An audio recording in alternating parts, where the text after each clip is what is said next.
to your banner? No comment. Okay. Picture na. Sama niya. You're so harsh. Which is more important? Oh my gosh, ano naka-argan? Economic prosperity or world peace? Again, which is more important? Economic prosperity or world peace? Go! So,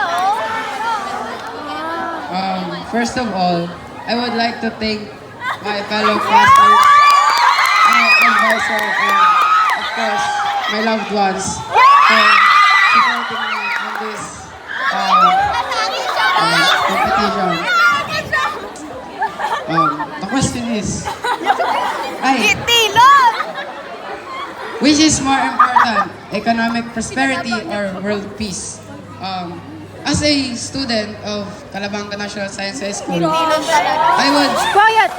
in my opinion, world peace is definitely more important. Gana yan. Because in many ways, world peace can help us, people of not just this country, but the entire world. It can help us thrive in our daily lives because having a world peace is like having a safe spot.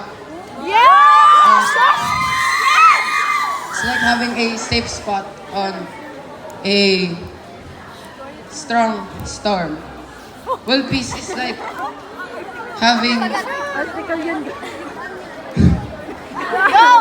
peace is important.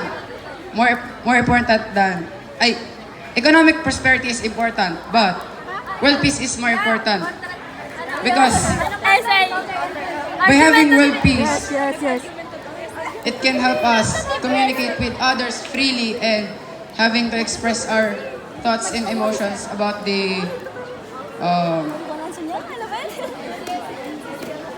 problems that we people are facing today. And I believe that unity is in the hands of humanity. That's all. Thank you.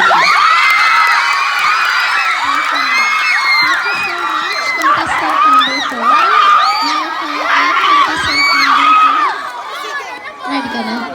Kinakabahan. Pirang percent? Ay, nako! Okay, I like your outfit. I